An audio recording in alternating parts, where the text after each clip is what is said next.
ಕತ್ತಲೆಗೂ ಬೆಳಕಿಗೂ ನಡೆಯುವಂಥ ಯುದ್ಧ, ಪರಿಪೂರ್ಣತೆ ಹೊಂದಿರತಕ್ಕಂಥ ಪರಲೋಕದಲ್ಲಿ ಒಂದು ಯುದ್ಧ. ಪಾಠ 1 ಕಾರ್ಯಕ್ರಮವನ್ನು ವೀಕ್ಷಿಸಿ ದೇವರ ಆಶೀರ್ವಾದವನ್ನು ಪಡೆಯಿರಿ.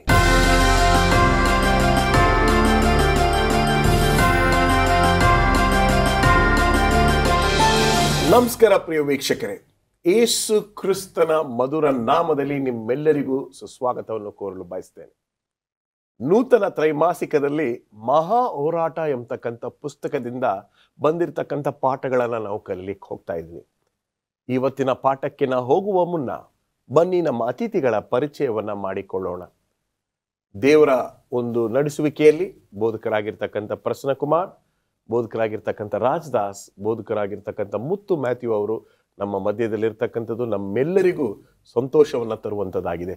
ನಮಸ್ಕಾರ, ತುಂಬ ಸಂತೋಷ ನೀವು ನಮ್ಮ ಕಾರ್ಯಕ್ರಮಕ್ಕೆ ಬಂದಿದ್ದು. ಪಾಸ್ಟರ್ ರಾಜದಾಸ್, ನೇರವಾಗಿ ಈ ಸಂಪಾದಕರ ಬಗ್ಗೆ ಒಂದು ಕಿರು ಪರಿಚಯವನ್ನು ಮಾಡಿಕೊಡಿ. ಬೋಧಕರಾದಂಥ ಮಾರ್ಕ್ ಫಿನ್ಲೆ ಅವರನ್ನು 2006ನೇ ವರ್ಷದಲ್ಲಿ ನಾನು ಟರ್ಕಿ ದೇಶಕ್ಕೆ ಹೋಗಿದ್ದೆ, ಇಂಟರ್ನ್ಯಾಷನಲ್ ಬೈಬಲ್ ಕಾನ್ಫರೆನ್ಸ್. ಆ ಸಮಯದಲ್ಲಿ ಅವರನ್ನು ನೇರವಾಗಿ ಸಂಧಿಸಿದೆ. ಆ ವ್ಯಕ್ತಿ ಭಾಳ ಸರಳವಾದಂಥ ವ್ಯಕ್ತಿ, ದೇವರ ಭಯಭಕ್ತಿಯುಳ್ಳಂಥ ವ್ಯಕ್ತಿ. ಆತನ ಕೈಯಲ್ಲಿ ಯಾವಾಗಲೂ ಸತ್ಯವೇದ ಮತ್ತು ಸ್ಪಿರಿಟ್ ಆಫ್ ಪ್ರಾಫೆಸಿ ಯಾವಾಗಲೂ ಹರಡುತ್ತದೆ. ಯಾರು ಕೂಡ ಅವರು ಮಾತಾಡಲ್ಲ, ಯಾವಾಗಲೂ ಓದ್ತಾ ಇರ್ತಾರೆ. ನಾನು ಹೋಗಿ ಅವ್ರಿಗೆ ಹೇಳಿದೆ, ಈ ರೀತಿ ನಮ್ಮ ಕರ್ನಾಟಕದಲ್ಲಿ ನಾನು ಸೇವೆ ಮಾಡ್ತಾಯಿದ್ದೇನೆ, ನಿಮ್ಮ ಹಾಗೆ ನಾವು ಒಂದು ಉತ್ತಮವಾದಂಥ ಸೇವಕರಾಗಬೇಕು, ದೇವರ ಸತ್ಯವನ್ನು ತಿಳಿಸಬೇಕು, ನನಗಾಗಿ ಪ್ರಾರ್ಥನೆ ಮಾಡಿ ಅಂತ ಹೇಳಿದಾಗ ಅವರು ಸಂತೋಷದಿಂದ ಪ್ರಾರ್ಥನೆ ಮಾಡಿದ್ರು. ದೇವರು ನಿಮ್ಮನ್ನು ಆಶೀರ್ವಾದ ಎಂಬುದಾಗಿ ಹೇಳಿದ್ರು. ಮತ್ತು 2015ರಲ್ಲಿ ನಾನು ಜನರಲ್ ಕಾನ್ಫರೆನ್ಸ್ಗೆ ಹೋದಾಗ ಮತ್ತೆ ಅವ್ರನ್ನ ನೇರವಾಗಿ ಅವ್ರನ್ನ ಸಂಧಿಸಿದೆ. ಅವರು ನಮ್ಮ ಸೆವೆಂತ್ ಡೇ ಅಡ್ವೆಂಟಿಸ್ಟ್ ಸಭೆಗೆ ಉತ್ತಮವಾದಂಥ ಕೊಡುಗೆಯನ್ನು ಮಾಡಿದ್ದಾರೆ. ಅವರು ಅಧಿಕಾರದಿದ್ದಾಗಲೂ ಸೇವೆ ಮಾಡ್ತಾಯಿದ್ರು. ಈಗ ನಿವೃತ್ತರಾದಾಗಿಯೂ ಸಹ ದೇವರ ಸೇವೆಯಲ್ಲಿ ಅದೇ ಆಸಕ್ತಿಯುಳ್ಳವರಾಗಿದ್ದಾರೆ. ಅಷ್ಟೇ ಪ್ರಭಾವವನ್ನು ಬೀರಿ ಅನೇಕರಿಗೆ ಅಸತ್ಯದಿಂದ ಸತ್ಯಕ್ಕೆ ನಡೆಸ್ತಕ್ಕಂಥ ವ್ಯಕ್ತಿ pastor Mark Finley. Thank you so much. Pastor Prasanna, ಮಹಾ ಹೋರಾಟ ಈ ತ್ರೈಮಾಸಿಕದಲ್ಲಿ ನಾವು ಕಲಿತಾ ಇರ್ತಕ್ಕಂಥ ಪಾಠ ಮಹಾ ಹೋರಾಟ.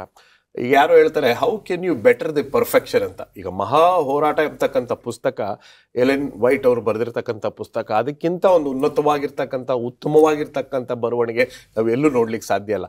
ಆದರೆ ಇದರ ಆಧಾರಿತವಾಗಿ ಒಂದು ಪಾಠವನ್ನು ಮಾರ್ಕ್ ಫಿನ್ಲೆ ಅವರು ಬರೆದಿದ್ದಾರೆ. ನಿಮ್ಮ ಒಂದು ದೃಷ್ಟಿಕೋನ ಇದು. ದೇವರ ಭಕ್ತರಾದಂಥ ಮಾರ್ಕ್ ಫಿನ್ಲೆ ಅವರು ಬರೆದಿರ್ತಕ್ಕಂಥ ವಿಷಯಗಳನ್ನು ಎಲ್ಲೂ ಬದಲಾವಣೆ ಮಾಡದೆ ಅದನ್ನು ಯಾವ ರೀತಿಯಲ್ಲಿ ನಾವು ಅರ್ಥ ಮಾಡಿಕೊಳ್ಳಬಹುದು. ಎಷ್ಟೋ ಸಾರಿ ಶ್ರೀಮತಿ ವೈಟಮ್ನವರು ಬರೆದಿರ್ತಂಥ ಪುಸ್ತಕಗಳನ್ನು ಅಷ್ಟು ಸುಲಭವಾಗಿ ಅರ್ಥ ಮಾಡ್ಕೊಳ್ಳಲ್ಲ. ಹಾಗಿರುವಲ್ಲಿ ಇವರು ಒಂದು ಹೆಜ್ಜೆ ಮುಂದೆ ಹೋಗಿ ಇದನ್ನು ನೀವು ಸರಳವಾಗಿ ಸಾಮಾನ್ಯ ಜನರಿಗೆ ಹೇಗೆ ತಿಳಿಸಬಹುದು ಎಂಬುದನ್ನು ತಿಳಿಸ್ಕೊಡ್ಲಿಕ್ಕೆ ಈ ಮಹಾರಾಟ. ವಂಡರ್ಫುಲ್. ಬನ್ನಿ ನಾವು ಸ್ವರ್ಣ ವಾಕ್ಯವನ್ನು ಓದಿ ನಮ್ಮ ಈ ದಿನದ ಪಾಠವನ್ನು ಶುರು ಮಾಡೋಣ. ಪ್ರಕಟಣೆ 12ನೇ ಅಧ್ಯಾಯ 7ನೇ ವಚನ ಮತ್ತು 8ನೇ ವಚನ.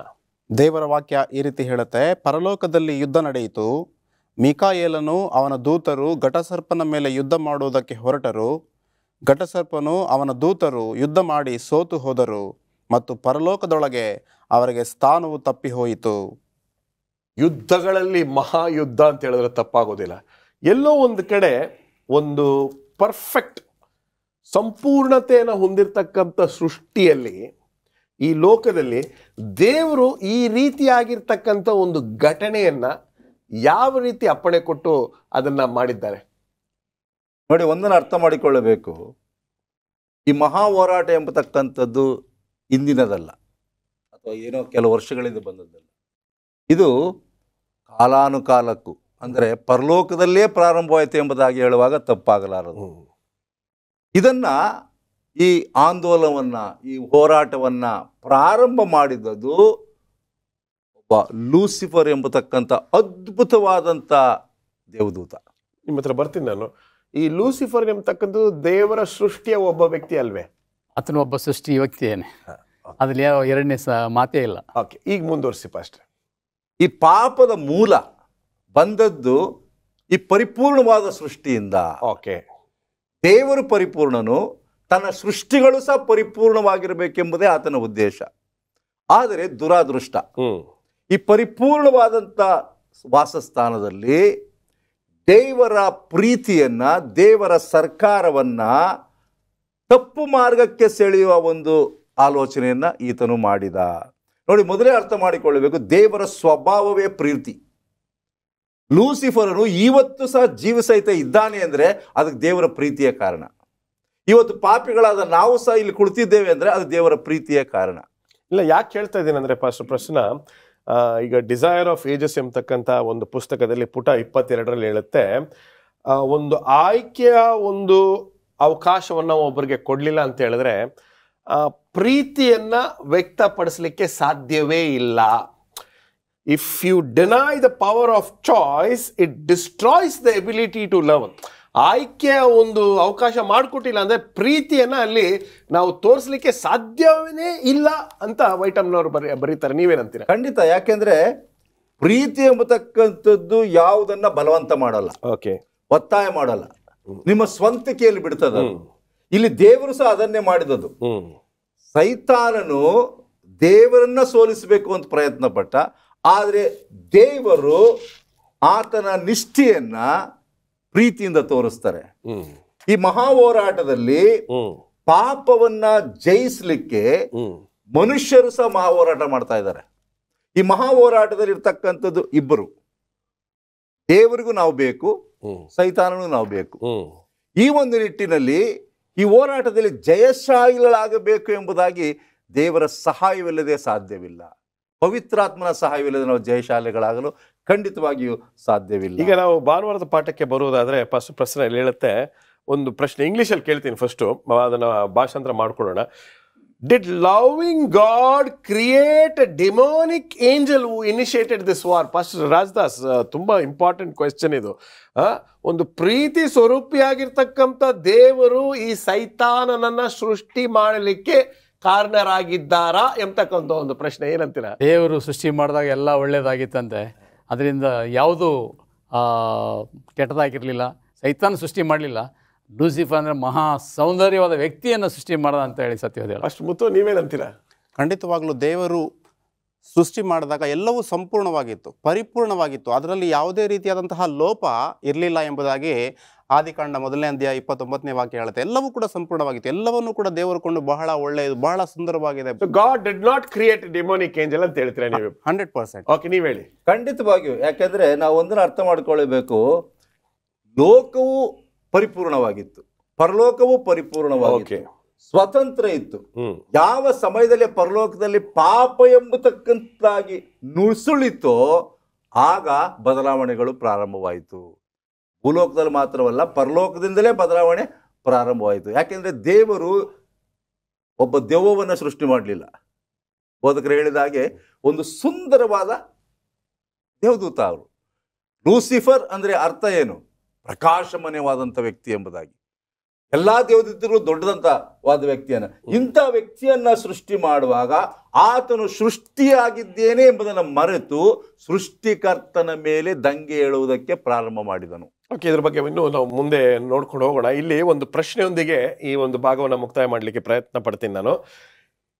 ಈ ರೀತಿಯಾಗಿ ದೆವ್ವ ಅಥವಾ ಸೈತಾನನನ್ನ ಯಾವ ರೀತಿ ದೇವರು ನಡೆಸಿದ್ರು, ಇದರಲ್ಲಿ ಒಂದು ಪಾಠ ನಾವೆಲ್ಲರೂ ಕಲಿಬೇಕಾಗಿದೆ ಎಂಬತಕ್ಕಂಥ ಒಂದು ಪ್ರಶ್ನೆಯೊಂದಿಗೆ ಇದನ್ನ ಮುಕ್ತಾಯ ಮಾಡಿದ್ದಾರೆ. ಇದರ ಬಗ್ಗೆ ನಾವು ಇನ್ನೂ ಸ್ವಲ್ಪ ಮುಂದೆ ಚರ್ಚೆ ಹೋಗೋಣ. ಈಗ ಒಂದು ಸಣ್ಣ ವಿರಾಮಕ್ಕೆ ಸಮಯ ಆಗಿದೆ. ಒಂದು ಸಣ್ಣ ವಿರಾಮದ ನಂತರ ನಮ್ಮೆಲ್ಲರ ಜೀವನದಲ್ಲಿ, ಕ್ರೈಸ್ತಿಯ ಜೀವನದಲ್ಲಿ ಬರ್ತಕ್ಕಂಥ ಈ ಪ್ರಶ್ನೆಗಳಿಗೆ ಉತ್ತರವನ್ನ ಹುಡುಕ್ಲಿಕ್ಕೆ ಹೋಗ್ತಾ ಇದೀವಿ ಮುಂದಿನ ಭಾಗದಲ್ಲಿ. Welcome back. ವಿರಾಮಕ್ಕೆ ಹೋಗುವ ಮುನ್ನ ಸೈತಾನನನ್ನ ಯಾವ ರೀತಿ ದೇವರು ನಡೆಸಿದ್ರು, ಯಾವ ರೀತಿ ಆತನ ಮೇಲೆ ನಡೆಸುವಿಕೆಯನ್ನ ಮಾಡಿದ್ರು ಎಂಬತಕ್ಕಂಥ ಪ್ರಶ್ನೆಯೊಂದಿಗೆ ನಾವು ಮುಕ್ತಾಯ ಮಾಡಿದ್ವಿ. ಇದರಿಂದ ನಾವೇನು ಕಲಿಬೋದು? ಲೂಸಿಫರನ್ನೇ ದೇವರು ತಾಳ್ಕೊಂಡಿದ್ದಾರೆ ಪರಲೋಕದಲ್ಲಿ. ಕೆಲವು at least before the war broke out, he was patient with Lucifer, ಅಲ್ವೇ? ಖಂಡಿತವಾಗಿ. ನಿಮ್ಮ ಒಂದು ಅನಿಸಿಕೆ ಏನು? ನಾವು ಇದರಿಂದ ಏನು ಕಲಿಬಹುದು? ದೇವರ ಕರುಣೆ ಅಪಾರವಾದದ್ದು ಎಂಬುದನ್ನು ಕಲಿಬಹುದು. ಆತನು ಅಲ್ಲಿಂದ ಉಚ್ಚಾಟನೆ ಆಗಲಿಕ್ಕೆ ಸಾಧ್ಯತೆ ಇದ್ರೂ ದೇವರು ಭಾಳ ತಾಳ್ಕೊಂಡೆ ಎಂಬುದಾಗಿ ಎಲನ್ ವೈಟ್ ಅವರು ಲೂಸಿಫರ್ ಬಗ್ಗೆ ದೇವರು ತೋರಿಸಿದ ಅನುಕಂಪವನ್ನು ತೋರಿಸ್ತೇವೆ. Okay, wonderful. ದೇವರ ವಾಕ್ಯ ಹೇಳುತ್ತೆ, ಯಾರೊಬ್ಬರು ಕೂಡ ನಾಶವಾಗೋದ್ರಲ್ಲಿ ದೇವರು ಸಂತೋಷ ಪಡೋದಿಲ್ಲ ಎಂಬುದಾಗಿ. ಆದ್ದರಿಂದ ದೇವರು ಸೈತಾನನಿಗೆ ಇಲ್ಲವೇ ಲೂಸಿಫರನಿಗೆ ಕೃಪಾಕಾಲವನ್ನು ಕೊಟ್ಟರು. ದೇವರು ತನ್ನ ಕೃಪೆಯನ್ನು ಅಪಾರವಾಗಿ ಕೊಟ್ಟ, ಆದರೆ ಆ ಕೃಪೆಯನ್ನು ತಪ್ಪಾಗಿ ಆತನು ಬಳಸ್ಕೊಳ್ಳೋದ್ರ ಪ್ರಯುಕ್ತ ಇಷ್ಟು ದೊಡ್ಡ ಪರಿಣಾಮ ಉಂಟಾಯಿತು ಎಂಬುದಾಗಿ ಮುಕ್ತಾದ ಒಂದು ಉತ್ತರವನ್ನು ಕೊಟ್ಟಿದ್ದೀರಾ. ದೇವರು ನಿಮ್ಮನ್ನು ಆಶೀರ್ವದಿಸಲಿ. ಮುಂದೆ ಹೋಗೋಣ. ನಾವು ಸೋಮವಾರದ ಪಾಠಕ್ಕೆ ಬರೋದಾದ್ರೆ, ಇಲ್ಲಿ ಲೂಸಿಫರ್ನು ಮಾಡುವಂತ ಕುತಂತ್ರದ ಬಗ್ಗೆ ಇಲ್ಲಿ ಹೇಳಲ್ಪಟ್ಟಿದೆ. ಯಾವ ರೀತಿ ಕ್ರಿಸ್ತನು ಇದರಿಂದ ಹೊರ ಬರ್ತಾನೆ ಅಂತಕ್ಕಂಥದ್ದನ್ನ ಇಲ್ಲಿ ವಿಸ್ತಾರವಾಗಿ ಹೇಳಿದೆ. ಹೇಳಿ ಪಾಸ್ಟರ್ ರಾಜದಾಸ್. ಲೂಸಿಫರ್ನು ಮರಳು ಮಾಡಿದನು, ಕ್ರಿಸ್ತನು ಜಯ ಹೊಂದಿದನು ಎಂಬುದಾಗಿ ನಾವು ಸೋಮವಾರದ ಪಾಠದಲ್ಲಿ ಕಲಿತೇವೆ. ಲೂಸಿಫರ್ನಿಗೆ ಪರಿಪೂರ್ಣವಾದಂಥ ಒಂದು ಪರಿಸರ ಇತ್ತು, ಎಲ್ಲ ಪರಿಶುದ್ಧವಾಗಿತ್ತು. ಎಲ್ರಿಗೂ ಸಂದೇಹ ಇದೆ, ಆ ಪರಿಶುದ್ಧವಾದ ಪರಲೋಕದಲ್ಲಿ ಹೇಗೆ ತಾನೇ ಪಾಪ ಉದ್ಭವಕ್ಕೆ ಸಾಧ್ಯ ಅಂತೇಳಿ. ಆದರೆ ಇದು ಒಂದು ಮರ್ಮ, ಯಾರೂ ಗ್ರಹಿಸ್ಲಿಕ್ಕೆ ಆಗಲ್ಲ. ಅನೇಕರ ಪ್ರಶ್ನೆಗೆ ನಾವು ಉತ್ತರ ಕೊಡಲಿಕ್ಕಾಗಲ್ಲ. ಬಹುಶಃ ನಾವು ಪರಲೋಕಕ್ಕೆ ಹೋದಾಗ ದೇವರು ಇದನ್ನು ಉತ್ತರಿಸ್ಬೋದು ನಮಗೆ. ಆದರೆ ಮಾರ್ಕ್ ಫಿನ್ನಿಯವರು ಹೇಳ್ತಾರೆ, ಇದಕ್ಕೆ ವಿವರಣೆ ಮಾಡಲಿಕ್ಕೆ ಸಾಧ್ಯತೆ ಇಲ್ಲ.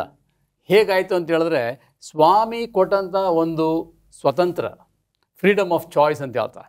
ಆ ಆರಿಸುವಿಕೆ ಹಕ್ಕನ್ನು ದೇವರು ಮನುಷ್ಯರು ಕೊಟ್ಟಾಗೆ ದೇವದರಿಗೆ ಕೊಟ್ಟಿದ್ದ.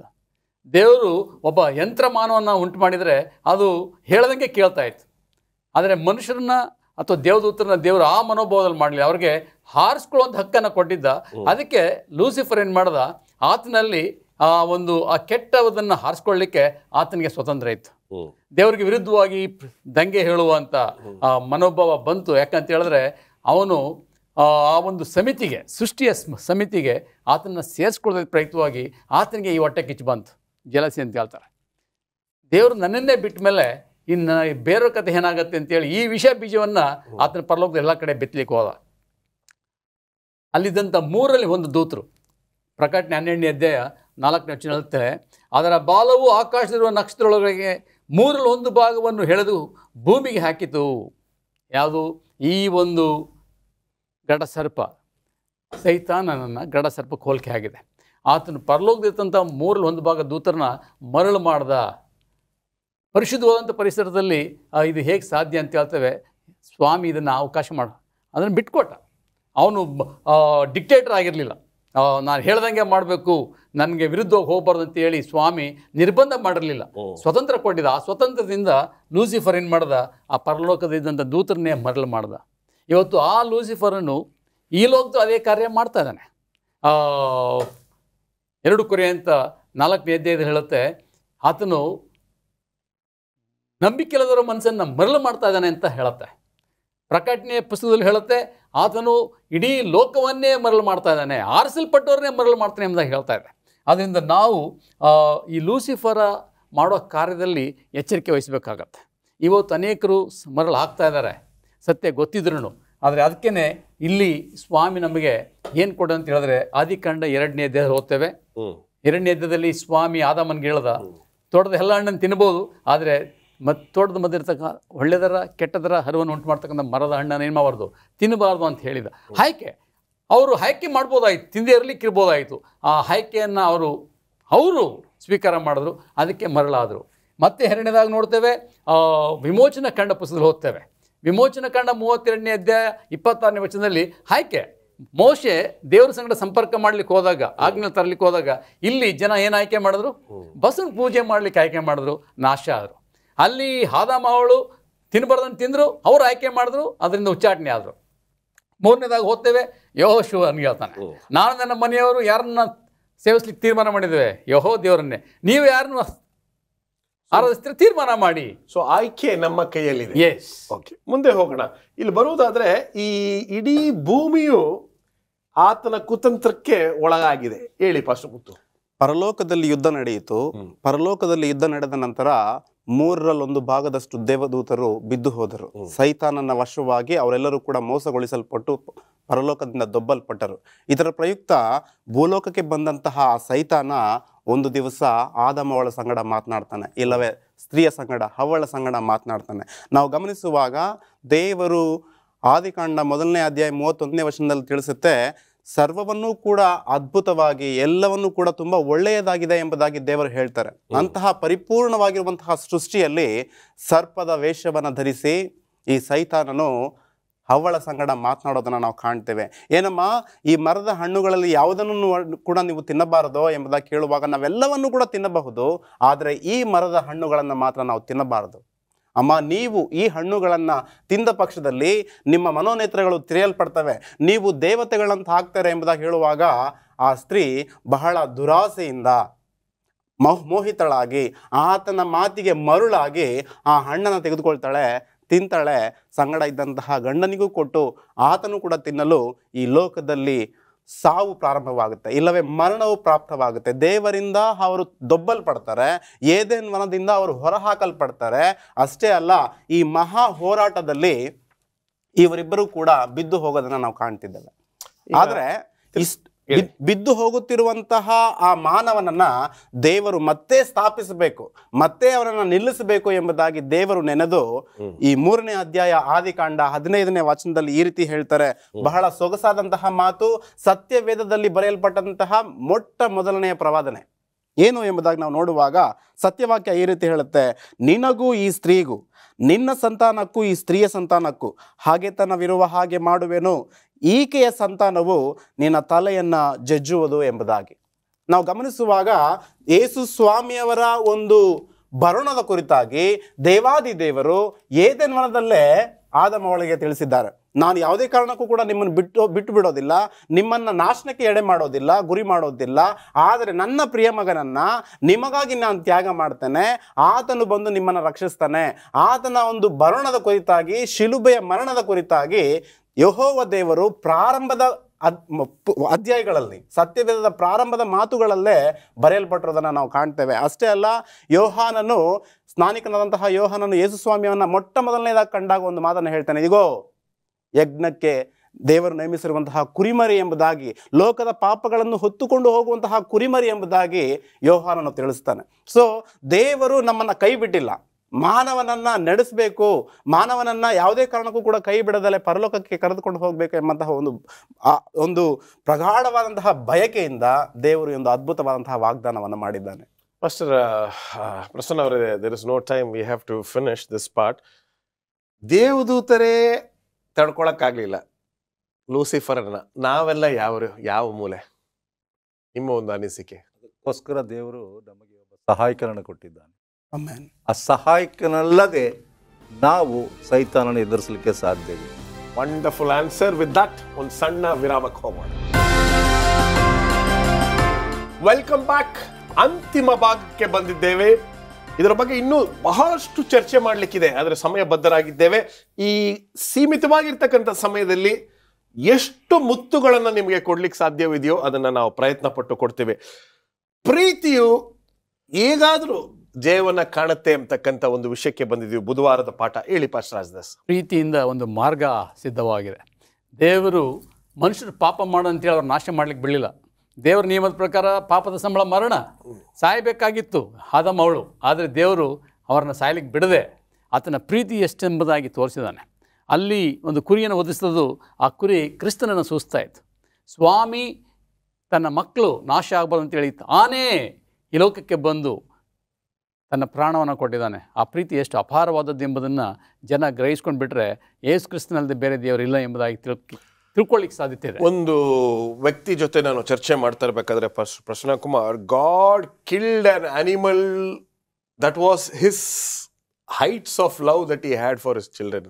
He went ahead and killed an animal. ಏನಂತೀರಾ? ಹೌದು, ಯಾಕಂದರೆ ದೇವರು ತನ್ನ ಪ್ರೀತಿಯನ್ನು ಕಾರ್ಯರೂಪಕ್ಕೆ ವ್ಯಕ್ತಪಡಿಸಬೇಕಾದ್ರೆ ಈ ಕಾರ್ಯ ಮಾಡಲೇಬೇಕಾಗಿತ್ತು. ಯಾಕೆಂದರೆ ರಕ್ತದಾರಿಯಲ್ಲಿದೆ ಪಾಪ ನಿವಾರಣೆ ಆಗಲಿಕ್ಕೆ ಸಾಧ್ಯ ಇಲ್ಲ. ಹೇಗೆ ಮನುಷ್ಯನಿಗೆ ಅರ್ಥ ಮಾಡಿಸ್ಕೊಳ್ಳೋದು? ದೇವರು ನಾನಾ ವಿಧಾನವನ್ನು ಹುಡುಕ್ತಾನೆ, ಅದರಲ್ಲಿ ಇದೊಂದು ವಿಧಾನ. ವಂಡರ್ಫುಲ್. ಮುಂದುವರಿಸಿ ಪಾಸ್ಟರ್ ರಾಜದಾಸ್. ದೇವ್ರ ವಾಕ್ಯ ಹೇಳುತ್ತೆ, ಪೌಲ ಇಬ್ರಿಯರಿಗೆ ಬರೆದ ಪತ್ರಿಕೆ 2ನೇ ಅಧ್ಯಾಯ 9ನೇ ವಚನದಲ್ಲಿ ಹೀಗೆ ಹೇಳ್ತದೆ, ಆದರೂ ದೇವದೂತರಿಗಿಂತ ಸ್ವಲ್ಪ ಕಡಿಮೆಯಾಗಿ ಮಾಡಲ್ಪಟ್ಟ ಒಬ್ಬ ಆತನು, ಅಂದರೆ ಯೇಸುವು ಪ್ರಭಾವವನ್ನು ಮಾನವನ್ನು ಕಿರೀಟವಾಗಿ ಹೊಂದಿರುವುದನ್ನು ನಾವು ನೋಡುತ್ತೇವೆ. ಮೃತಪಟ್ಟದ್ರಿಂದಲೇ ಮಾನ ಪ್ರಭಾವಗಳನ್ನು ಹೊಂದಿದನು. ಆತನು ದೇವರ ಕೃಪೆಯಿಂದ ಎಲ್ಲರಿಗೋಸ್ಕರ ಮರಣವನ್ನು ಅನುಭವಿಸಬೇಕಾಗಿತ್ತು. ಪಾಪ ಮಾಡದ್ದು ಆದಮ ಅವಳು, ಆದರೆ ಮರಣವನ್ನಪ್ಪದ್ದು ಯೇಸು ಸ್ವಾಮಿ. ಇದು ಪ್ರೀತಿಯ ಸಾಂಕೇತವನ್ನು ತೋರಿಸುತ್ತೆ. ಆ ಸ್ವಾಮಿ ಸಾಯದೇ ಇದ್ದರೆ ನಮಗೆ ರಕ್ಷಣೆ ಮಾರ್ಗಕ್ಕೆ ಸಾಧ್ಯತೆಯೇ ಇರಲಿಲ್ಲ. ನಾವೆಲ್ಲರೂ ಸಾಯಬೇಕಾಗಿತ್ತು. ಇವತ್ತು ಸೋತ, ಆದರೆ ಯೇಸು ಸ್ವಾಮಿ 2ನೇ ಆದಾಮನಾಗಿ ಗೆದ್ದಿದ್ದಾನೆ. ಇವತ್ತು ನಮಗೊಂದು ಮಾರ್ಗ ಇದೆ.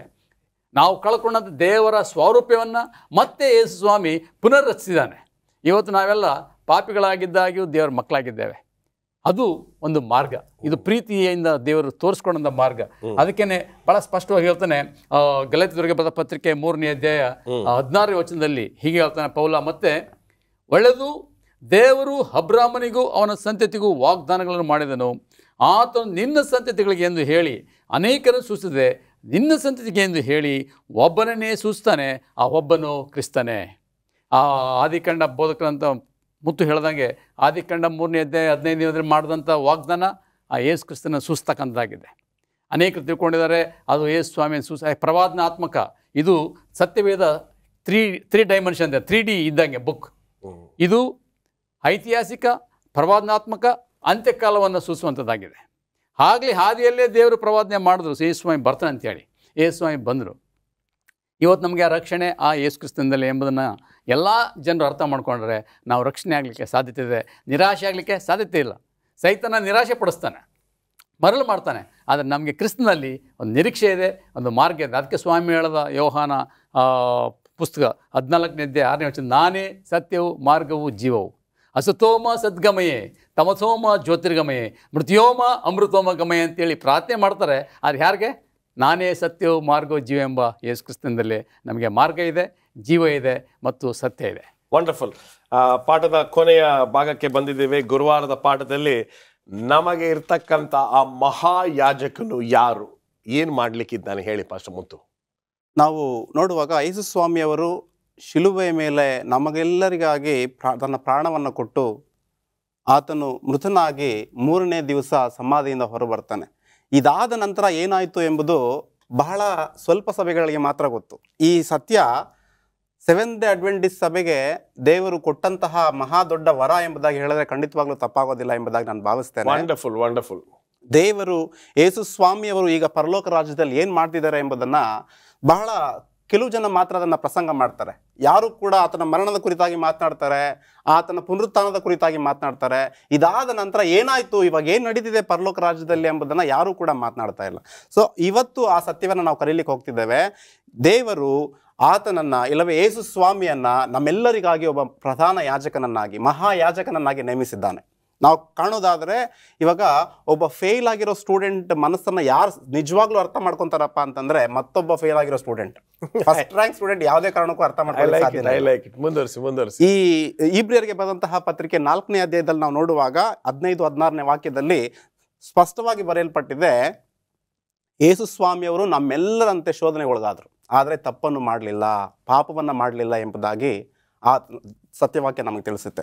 ಯೇಸು ಸ್ವಾಮಿಯವರು ಪರಲೋಕದಲ್ಲಿ ನಮ್ಮೆಲ್ಲರ ಕುರಿತಾಗಿ ಈಗ ವಿಜ್ಞಾಪನೆಯನ್ನು ಮಾಡ್ತಿದ್ದಾರೆ. ಸ್ವಾಮಿ, ನನ್ನ ಮಗನು, ನನ್ನ ಮಗಳು ತಿಳಿದೋ ತಿಳಿಯದಲೆಯೋ ತಪ್ಪನ್ನು ಮಾಡಿದ್ದಾನೆ, ಆ ಮಗನಿಗಾಗಿ ನಾನು ಶಿಲುಬೆಯಲ್ಲಿ ನಾನು ರಕ್ತವನ್ನು ಸುರಿಸಿದ್ದೇನೆ, ಆ ಮಗನಿಗಾಗಿ ನಾನು ಸತ್ತಿದ್ದೇನೆ, ಆ ಮಗನನ್ನು ಕ್ಷಮಿಸು, ಆತನನ್ನು ಸ್ವೀಕರಿಸು ಎಂಬಂತಹ ಒಂದು ಪ್ರಾರ್ಥನೆಯನ್ನು, ವಿಜ್ಞಾಪನೆಯನ್ನು ಇವತ್ತು ನನಗಾಗಿ ನಿಮಗಾಗಿ ಮಾಡೋದನ್ನು ನಾವು ಕಾಣ್ತಿದ್ದೇವೆ.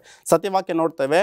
7ನೇ ಅಧ್ಯಾಯ ಇಬ್ರಿಯರಿಗೆ ಬರೆದಂತಹ ಪತ್ರಿಕೆ 25ನೇ ವಾಕ್ಯದಲ್ಲಿ ಈ ರೀತಿ ಹೇಳುತ್ತೆ, ಆದ ಕಾರಣ ಆತನು ತನ್ನ ಮೂಲಕ ದೇವರ ಬಳಿಗೆ ಬರುವವರನ್ನು ಸಂಪೂರ್ಣವಾಗಿ ರಕ್ಷಿಸುವುದಕ್ಕೆ ಶಕ್ತನಾಗಿದ್ದಾನೆ. ಆತನ ಮೂಲಕ ನಮಗೆ ರಕ್ಷಣೆ, ಆತನ ಮೂಲಕ ನಮ್ಮನ್ನು ಖಂಡಿತವಾಗ್ಲೂ ದೇವರು ರಕ್ಷಿಸ್ತಾನೆ ಎಂಬಂತಹ ವಾಗ್ದಾನ ಇಲ್ಲಿದೆ. ಅವರಿಗೋಸ್ಕರ ವಿಜ್ಞಾಪನೆ ಮಾಡುವುದಕ್ಕೆ ಯಾವಾಗಲೂ ಬದುಕುವವನಾಗಿದ್ದಾನೆ. ಆ ಮಹಾಯಾಜಕನು ನಮ್ಮೆಲ್ಲರಿಗಾಗಿ ಪರಲೋಕದಲ್ಲಿ ವಿಜ್ಞಾಪನೆಯನ್ನು ಮಾಡ್ತಿದ್ದಾನೆ, ನಮ್ಮೆಲ್ಲರ ರಕ್ಷಣೆಯ ನಿಮಿತ್ತ ತಂದೆಯ ಬಳಿಯಲ್ಲಿ ಮೊರೆ ಇಡ್ತಾ ಇದ್ದಾನೆ ಎಂಬುದನ್ನು ಸತ್ಯವಾಕ್ಯ ನಮಗೆ ಗೋಚರಪಡಿಸ್ತಾ ಇದೆ. ಪರಲೋಕ ರಾಜ್ಯದಲ್ಲಿ ದೇವರು ಹೋಗಿ ಯಾವುದೋ ಒಂದು ಸಿಂಹಾಸನದ ಮೇಲೆ ಕುಳಿತು ಅಲ್ಲಿರುವಂತಹ ದೇವದೂತರ ಸ್ತುತಿಯನ್ನು ಯಾವಾಗಲೂ ಕೂಡ ಎಂಜಾಯ್ ಮಾಡ್ತಾ ಇಲ್ಲ, ಅಲ್ಲಿ ಲಕ್ಸುರಿಯನ್ನು ಅದನ್ನು ಕಾಣ್ತಾ ಇಲ್ಲ. ಬದಲಾಗಿ ಆತನ ಶಿಲುಬೆಯ ಮರಣ ಎಷ್ಟು ಪ್ರಾಮುಖ್ಯವೋ ತಂದೆಯ ಬಳಿಯಲ್ಲಿ ಆತನು ಈಗ ಮೊರೆ ಇಡುತ್ತಿರುವುದು ಕೂಡ ಅಷ್ಟೇ ಪ್ರಾಮುಖ್ಯ ನಮ್ಮೆಲ್ಲರ ರಕ್ಷಣೆಗಾಗಿ. ಆತನು ತಂದೆಯ ಬಳಿಯಲ್ಲಿ ಸದಾ ನಮ್ಮೆಲ್ಲರಿಗಾಗಿ ವಿಜ್ಞಾಪನೆಯನ್ನು ಮಾಡ್ತಿದ್ದಾನೆ. ಸ್ವಾಮಿ, ನನ್ನ ಮಗನು, ನನ್ನ ಮಗಳು, ಆತನಿಗಾಗಿ ನಾನು ಸತ್ತಿದ್ದೇನೆ. ಹೌದು, ಆತನು ಕೊಲೆಗಾರನಾಗಿರ್ಬೋದು, ಹೌದು, ಆತನು ವ್ಯಭಿಚಾರವನ್ನು ಮಾಡಿರ್ಬೋದು, ಆದರೆ ನಾನು ಆತನಿಗಾಗಿ ಪರಲೋಕವನ್ನು ಬಿಟ್ಟು ಭೂಲೋಕಕ್ಕೆ ಹೋಗಿದ್ದೇನೆ, ನಾನು ಆತನಿಗಾಗಿ ಶಿಲುಬೆಯನ್ನು ಹತ್ತಿದ್ದೇನೆ, ನಾನು ಆತನಿಗಾಗಿ ಮರಣವನ್ನು ಹೊಂದಿದ್ದೇನೆ. ಪಾಪದ ಸಂಬಳ ಮರಣ ಎಂಬುದಾಗಿ ಹೇಳಿದೆ, ಆ ಮರಣವನ್ನು ನಾನು ಹೊಂದ್ಕೊಂಡಿದ್ದೇನೆ. ಆದ್ದರಿಂದ ನನ್ನ ಮಗನನ್ನು ರಕ್ಷಿಸು, ನನ್ನ ಮಗಳನ್ನು ರಕ್ಷಿಸು ಎಂಬುದಾಗಿ ದೇವರ ಬಳಿಯಲ್ಲಿ ಯೇಸು ಸ್ವಾಮಿಯವರು ಮೊರೆ ನೀಡುತ್ತಿದ್ದಾರೆ. ತುಂಬಾ ಅದ್ಭುತವಾಗಿ ಹೇಳಿದ್ರಿ. ನೀವು ಯಾವುದೇ ಪಾಪವನ್ನ ಮಾಡಿದ್ರು ಪರವಾಗಿಲ್ಲ, ದೇವರು ನಿಮಗೋಸ್ಕರ ಶಿಲುಬೆಯನ್ನು ಹತ್ತಿದ್ದಾನೆ, ಮುಳ್ಳಿನ ಕಿರೀಟವನ್ನು ಹಾಕಿಕೊಂಡಿದ್ದಾನೆ, ಮೊಳೆಯಿಂದ ತನ್ನ ಕೈಗಳಲ್ಲಿ ಜಡಿಸಿಕೊಂಡಿದ್ದಾನೆ. ದೇವರ ಮಕ್ಕಳೇ, ಇದು ಮಹಾ ಹೋರಾಟ. ನಿಮಗೋಸ್ಕರ, ನನಗೋಸ್ಕರ ಉತ್ತಮವಾಗಿರ್ತಕ್ಕಂಥ ರೀತಿಯಲ್ಲಿ, ಆಸಕ್ತಿಯ ರೀತಿಯಲ್ಲಿ ನೀವು ಮೂವರು ಈ ಒಂದು ಕಾರ್ಯಕ್ರಮವನ್ನು ನಡೆಸ್ಕೊಟ್ರಿ. ದೇವರು ನಿಮ್ಮ ಮೂವರನ್ನು ಆಶೀರ್ವದಿಸಲಿ. ನಮಸ್ಕಾರ. ಪ್ರಿಯ ವೀಕ್ಷಕರೇ, ಒಂದು ವೇಳೆ ಈ ಪ್ರಶ್ನೆ ನಮಗಿದೆ ಅಂತ ನಿಮ್ಗೆ ಅನಿಸಿದ್ರೆ ಪತ್ರಗಳನ್ನು ಬರೆಯಿರಿ. ಖಂಡಿತವಾಗ್ಲೂ ನಿಮಗೆ ಉತ್ತರವನ್ನು ಕೊಡಲಿಕ್ಕೆ ನಾವು ಪ್ರಯತ್ನ ಪಡ್ತೀವಿ. ದೇವರು ನಿಮ್ಮ ಆತ್ಮಿಕ ಜೀವನದಲ್ಲಿ ನಡೀತಿರ್ತಕ್ಕಂಥ ಮಹಾ ಹೋರಾಟವನ್ನು ಆಶೀರ್ವದಿಸಲಿ. ಆಮೇಲೆ